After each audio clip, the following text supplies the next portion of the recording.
My girlfriend posted, "When your BF works in sanitation," mocking my job. I'm a surgeon.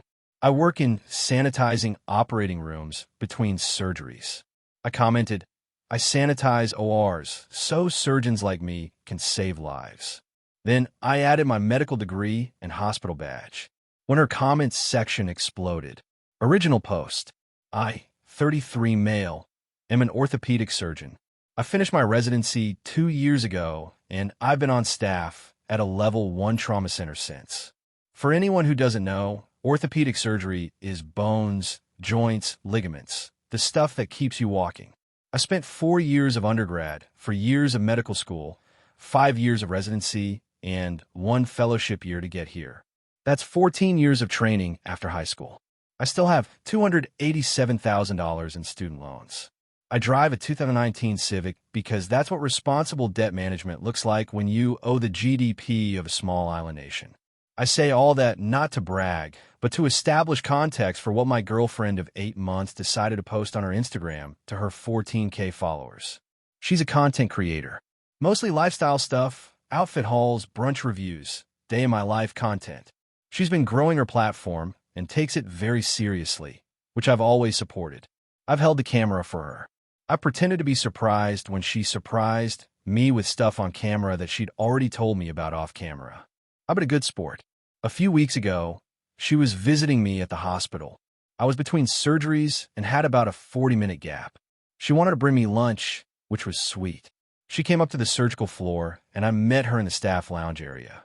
I was in my scrubs, had my surgical cap on, and was carrying a bottle of the enzymatic cleaning solution we use between procedures. I've been helping the OR team turn over the room because we were short-staffed that day, and I'm not the kind of surgeon who thinks he's above wiping down a table. She took a photo of me holding the cleaning solution bottle and the container of sterile wipes. I didn't think anything of it. She takes photos of everything.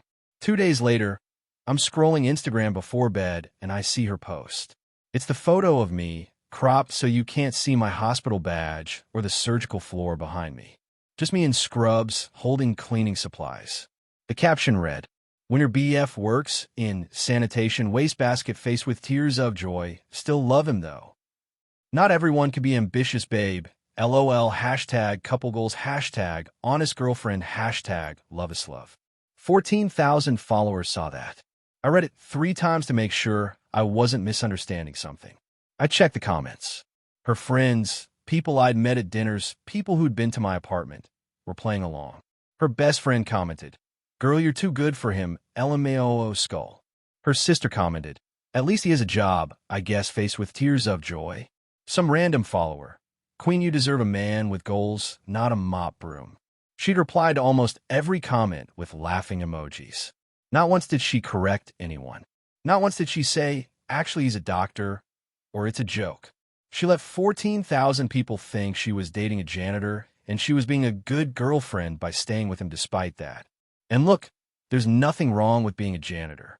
My grandfather was a custodian at a public school for 31 years. Hardest working man I've ever known. But that's not the point.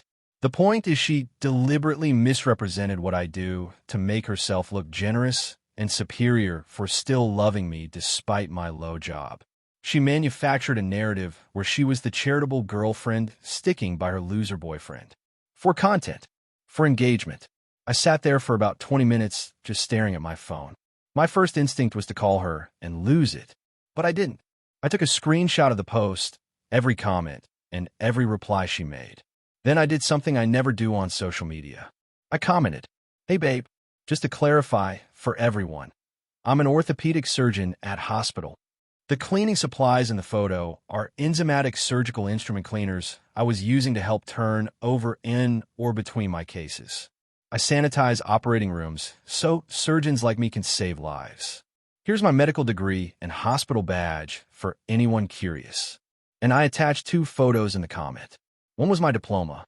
The other was my hospital ID badge with my title clearly visible, orthopedic surgery, attending physician. I put my phone down and went to sleep. I woke up to 94 notifications. Her post had gone semi-viral. Not millions of views viral, but her comments had jumped from about 80 to over 900 overnight. People were absolutely roasting her. Not just strangers. Her own followers were turning. Girl, you try to clown a surgeon for engagement? Skull. This is the most cell phone I've ever seen on this app. He saves lives, and you make brunch content. Sit down. Ma'am, that man fixed his spines, and you mocked him for cleaning? Her best friend had deleted her comment. Her sister's comment was still up, but she'd added a reply under it. Wait, I thought she said he worked at a cleaning company? WTF. So she'd lied to her own sister about what I do. That one hit different. My girlfriend called me at 7:15 a.m. I was already at the hospital prepping for a 7:30 case, so I let it go to voicemail. She left a message that was half crying, half furious. Why would you do that? You humiliated me in front of my entire following. You could have just texted me privately. I would have taken it down. You didn't have to make me look like an idiot. I didn't respond until after my surgery. Around noon, I texted her, you deliberately cropped out my badge, lied about my career, and let hundreds of people mock me for 2 days. I corrected the record. If the truth makes you look bad, that's not my problem. She replied, you're being so dramatic. It was a joke. You have zero sense of humor. I said, cool. We should talk in person. She said, fine. Tonight. That conversation is update 1, and y'all are not ready. Update 1, 4 days later. All right, y'all asked for it. Here's what happened when we talked. She came to my apartment that evening. I could tell she'd been crying, but she walked in with this energy like SHE was the wrong party. She sat on the couch, crossed her arms, and said, I can't believe you embarrassed me like that. My DMs are a disaster. People are calling me a clout chaser. I said, people are calling you that because you clout chased. She said, it was content. You don't understand how social media works. Everything is exaggerated for engagement. I wasn't actually making fun of you. I said, you captioned it, not everyone can be ambitious. You hashtagged it honest girlfriend. You let your best friend say you were too good for me. Which part was the joke? She didn't have an answer for that. She just stared at me and then pivoted. Classic move. She said, you know what? Maybe I wouldn't have to exaggerate for content if you were more supportive of my platform. You never promote me. You never do couples content with me. I have to create storylines because you won't give me real ones. So now it was my fault she lied about my career because I didn't perform enough for her Instagram. Got it. I told her I needed a few days to think about things. She left upset, and honestly, I was exhausted. I'd done a 6-hour surgery that morning reconstructing a teenager's shattered femur from a car accident, and I just didn't have the bandwidth to argue about Instagram captions. Over the next 2 days, something happened that I didn't expect. Her post was still up. She hadn't deleted it. The comments were now over 1,500, and the ratio was brutal. Easily 90% people roasting her. But she left it up. I couldn't figure out why until my buddy, who also follows her, texted me, bro, check her stories. She'd pivoted. She was doing a whole, I'm being cyberbullied arc in her Instagram stories.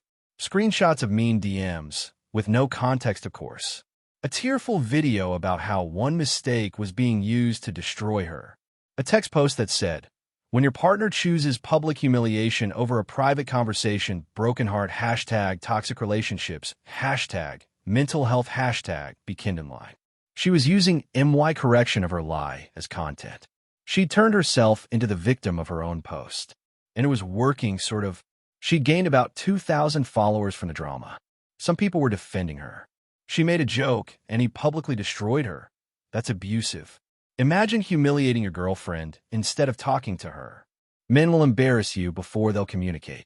Meanwhile, my phone was blowing up from her family. Her mother called me and said, I will never forget this. You need to apologize publicly and tell everyone it was a joke. You're ruining her brand. She's worked so hard on this, and you're destroying it because of your ego. Her brand. Her brand. Ma'am, your daughter posted a lie about my career to 14,000 strangers, and I'm the one with the ego? Her father sent me a text that just said, real men don't tear down their women in public. Handle your business privately. Sir, your daughter handled MY business publicly first. That's literally why we're here. Then her sister, the one who'd commented, at least he has a job, I guess, DM'd me. And this one was actually interesting. She said, hey, I owe you an apology. She told me you worked for a hospital cleaning company. I had no idea you were a doctor. She's been lying to all of us about your job for months. Months. She'd been telling her family, I worked in hospital sanitation for months. I asked the sister what exactly she told them. The sister said my girlfriend had described me as a hospital sanitation technician who was working his way up. She told them I made about $38,000 a year. She told them I had some college but didn't finish my degree. I make $340,000. I have a medical degree, a bachelor's, and a fellowship certificate. I have a wall in my home office with my diplomas that she has walked past hundreds of times. When I asked the sister why she thought my girlfriend would lie about this, the sister said something that connected a lot of dots. She doesn't like being with someone more successful than her. She had the same issue with her ex. He was a financial analyst, and she told everyone he worked at a bank as a teller. Pattern. This was a pattern. I sat with that information for a full day. Then I made my decision. I called her and told her we were done.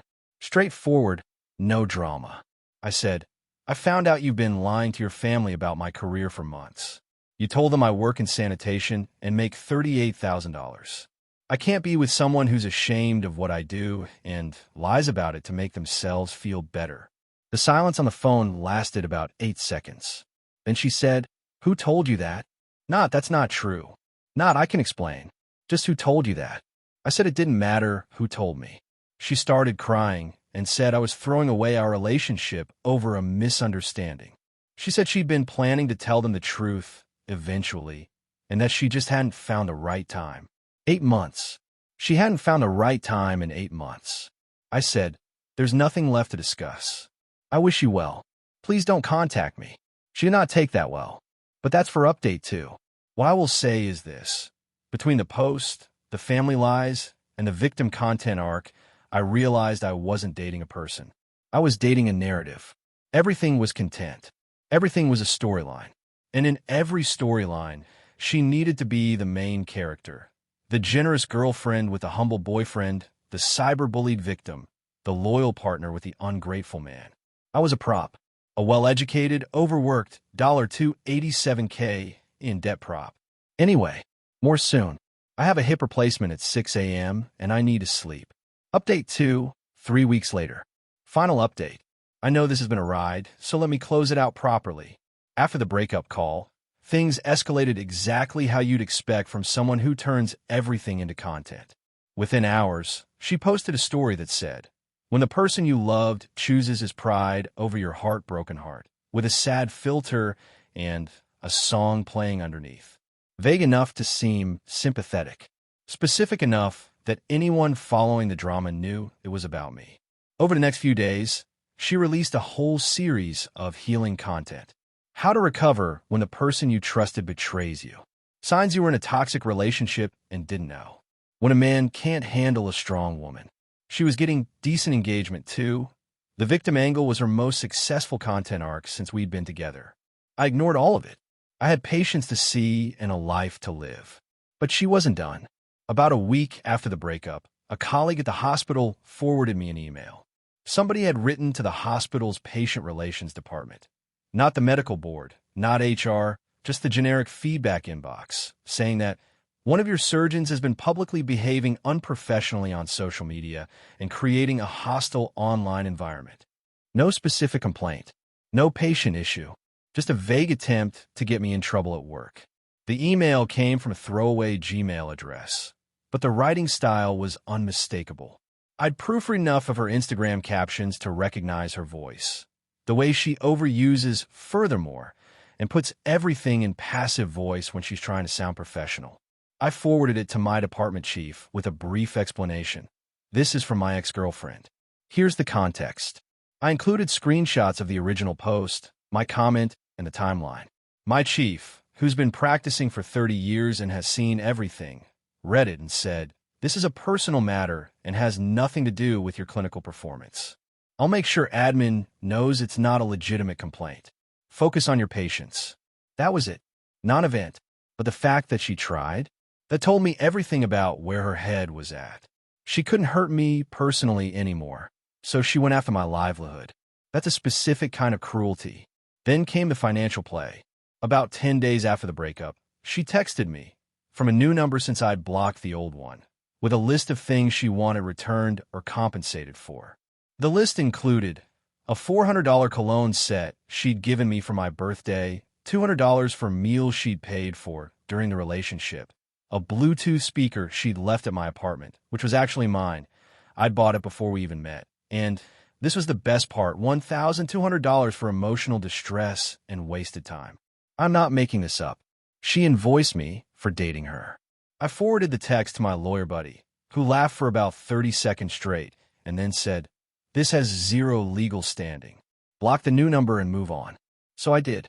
I also boxed up the cologne, which I never used because it smelled like a department store exploded, and the one hoodie she'd left at my place, and mailed them to her parents' house with no note. I kept my own speaker. 2 days after the package arrived, her mother called me from a different number. I picked up because I didn't recognize it. She opened with, "You sent her things back in a box? Like she's nothing? You couldn't even hand-deliver them like a gentleman?" I said, "Ma'am, your daughter tried to get me fired from my job. I think a box is pretty civil." She went quiet. Then she said, "What are you talking about?" So she didn't know about the email. Interesting. I told her exactly what happened. I told her about the anonymous complaint to the hospital. I told her about the invoice for emotional distress. And then, because I was tired of being the villain in their family narrative, I told her the truth about everything. "Your daughter told you I work in hospital sanitation. I'm an orthopedic surgeon. She told you I make $38,000. I make $340,000. She told you I didn't finish college. I have a medical degree and a fellowship. She's been lying to you about who I am since the day we started dating, and she lied to 14,000 strangers about it too. I don't know why she does this, but I'm done being the person she diminishes to make herself feel bigger." The silence was long, really long. Then her mother said, "That can't be right." I said, "You're welcome to verify it. My name is on the hospital's physician directory. It's public." She hung up. I don't know what happened in that house after the call, but I can imagine. Because here's the thing about lying to your family for months. The truth doesn't just correct the record. It makes everyone question everything else you've ever told them. Now here's the part one didn't see coming. About a week and a half later, the sister reached out to me again. She'd been the only honest one in this whole situation, and I respected that. She told me that after the mother looked me up on the hospital directory and confirmed I was telling the truth, things got ugly at home. The mother confronted my ex about the lies. My ex apparently tried the same playbook, tears, deflection. You don't understand. But the sisters said their mother wasn't having it this time, because it turned out my ex had also lied about her previous relationship. She'd told the family her ex was controlling, and that's why they broke up. But with this new context, the mother started questioning that story too. She called the ex's family and found out that the real reason they broke up was, wait for it, the exact same thing. She'd been publicly minimizing his career and lying to her family about what he did for a living. The financial analyst she told everyone was a bank teller. So the family had been sympathizing with her for years over a breakup that happened because she pulled the same stunt on someone else. That's not a mistake. That's a whole personality. The sister told me the fallout at home was significant. Trust was broken in a way that goes beyond romantic relationships. When you find out your daughter or sister has been systematically lying to your face about basic facts, not small exaggerations, but entire fabricated narratives, it changes how you hear everything they say going forward. The sister said she loved her, but she didn't trust her anymore, and she said it with the kind of tiredness that told me this had been building for a long time. I felt for the sister, honestly. She didn't ask for any of this. As for my ex's brand, her follower count spiked during the drama. Drama always drives follows, but her engagement cratered. Turns out people will follow you for the mess, but they won't trust you for product recommendations after they watch you lie in real time. She lost 2 small brand partnerships she'd been working on.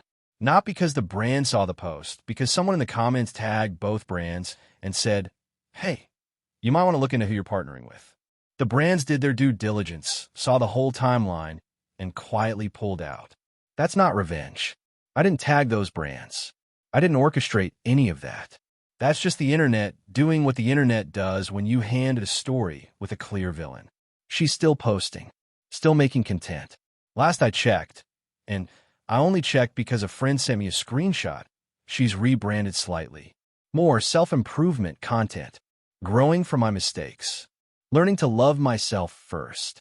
Whether that's genuine growth or just a new content angle, I honestly don't know, and it's not my problem anymore. Me? I'm good. Genuinely. I'm working. I'm operating. Last week, I did a total knee replacement on a 72-year-old retired teacher who hadn't been able to walk without pain for 3 years. When she stood up in physical therapy for the first time post-op and started crying, her daughter hugged me and said, "You gave us our mom back." That's what I do. That's what she reduced to a punchline for engagement metrics. I'm not dating anyone right now, and I'm not in a rush. I will say this, though. The next person I'm with is going to know exactly what I do, and they're going to be proud of it. Not because a surgeon is impressive. Every job is impressive when you do it with integrity, but because they'll respect the work the way I respect it. And they sure as hell won't crop out my badge to get laughs from strangers. My student loans are still $287,000. My Civic still runs great. My wall of diplomas isn't going anywhere. And the next time someone asks what I do for a living, I'm going to say exactly what I said in that Instagram comment. I sanitize operating rooms so surgeons like me can save lives. Thanks for following this mess, everyone. I'm out. Got an early case tomorrow. A college pitcher with a torn rotator cuff who wants to make it back for spring season. That kid's dream is sitting on my operating table at 6 a.m., and I don't plan on letting him down.